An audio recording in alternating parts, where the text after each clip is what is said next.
Sebagian orang mengatakan kalau ada musibah maka harusnya kita ke masjid, bukan malah menjauh dari masjid. Mereka mengatakan demikian. Kalau ada musibah maka harusnya kita ke masjid. Jangan malah masjidnya ditutup, ya, kemudian melarang masyarakat untuk pergi ke masjid. Ini malah menjadikan musibah yang semakin besar nantinya. Bagaimana menjawab syubhat yang seperti ini? Kita katakan, ya, kalau musibahnya tersebut adalah musibah yang berkaitan dengan kerumunan massa, ya, dan masjid tersebut bisa menjadikan massa berkerumun, maka ya kata-kata ini tidak pas. Kata-kata ini tidak pas karena kerumunan massa yang terjadi karena sholat berjamaah itu bisa mendatangkan musibah. Di saat seperti ini bisa mendatangkan musibah di saat yang seperti ini. Karena Allah Subhanahu wa taala itu, ya, ketika menentukan sesuatu itu ada sebab akibatnya. Ya, kecuali yang dikehendaki oleh Allah, ya, kecuali yang dikehendaki oleh Allah Subhanahu wa taala. Tapi di sana ada sebab akibat. Ini hukum asalnya seperti itu. Orang, ya, dia sakit, itu ada sebab akibatnya.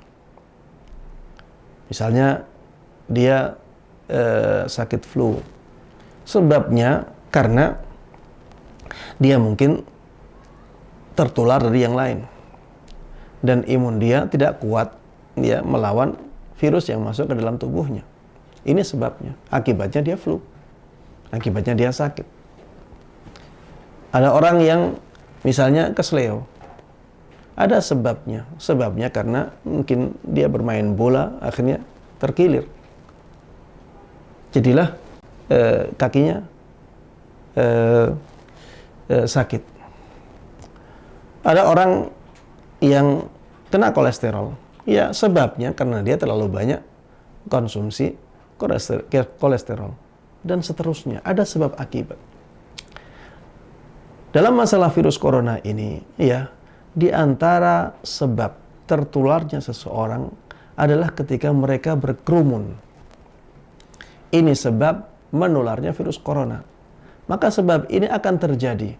Sebab ini akan terjadi pada semua keadaan kecuali yang dikehendaki oleh Allah Subhanahu wa taala. Ya. Jadi misalnya, ya, ada kerumunan, untuk melakukan kebaikan pun akan mendatangkan akibat terpapar virus ini. Dan ini sudah dibuktikan dalam banyak tempat, ya. Ya, ada kelompok jamaah, ya, yang katanya mereka kita tidak apa-apa terpapar virus ini. Ternyata, ya, setelah mereka berkumpul akhirnya menjadi apa? Menjadi tempat menyebarnya virus tersebut, menjadi semakin dahsyat. Ya. Negara Malaysia merasakan akibat yang mereka lakukan. Negara Indonesia juga demikian. Merasakan akibat dari kejahilan orang-orang tersebut. Yang mereka tidak imbang dalam memahami antara kaidah dalam Islam dengan hukum sebab akibat ini. Syekhul Islam Ibnu Taimiyah rahimahullahu taala, ya, beliau punya kitab khusus, Dar'u Ta'arudil Aqli wan Naql. Dar'u Ta'arudil Aqli wan Naql. Kitabnya tebal, ya. Yang di situ beliau mentakrir bahwa tidak ada pertentangan antara dalil dengan akal manusia. Tidak ada pertentangan antara dalil yang sahih dengan akal manusia yang lurus. Sehingga dalam masalah ini juga demikian. Tidak ada pertentangan antara dalil-dalil agama dengan masalah kesehatan. Nyatanya di dalam dalil-dalil agama di sana ada penjelasan tentang keringanan untuk meninggalkan sholat berjamaah di masjid. Apabila sholat berjamaah di masjid, ya, mendatangkan bahaya kepada para jamaah, maka kita ganti sholat berjamaah di masjid tersebut dengan ganti sholat berjamaah di rumah. Dan itu keringanan yang diberikan oleh syariat, ya. Oleh karenanya tidak tepat perkataan yang mengatakan kalau ada musibah harusnya kita ke masjid. Ini tidak mutlak seperti itu. Kenapa? Karena ada keadaan-keadaan di mana ketika seseorang ke masjid malah mendatangkan musibah, malah mendatangkan bahaya. Ya, saya misalkan, kalau misalnya yang di masjid tersebut adalah perampok. Ada perampok, dia menguasai masjid. Dia akan membunuh setiap orang yang masuk ke dalam masjid itu. Baik, apabila keadaannya demikian, apakah kita memerintahkan orang-orang untuk pergi ke masjid? Ini ada musibah, harusnya kita ke masjid, bukan malah menjauhi masjid. Apakah kita akan katakan demikian? Tentunya tidak.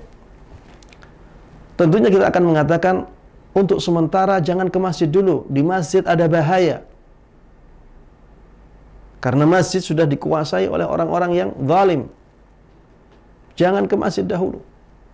Kita akan katakan demikian. Karena bahaya tersebut ya akan ada ketika seseorang di masjid. Dalam masalah virus corona juga demikian.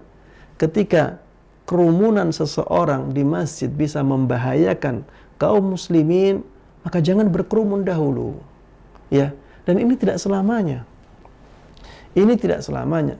Ketika nanti wabah virus ini berakhir juga kita akan memerintahkan orang-orang untuk ke masjid lagi.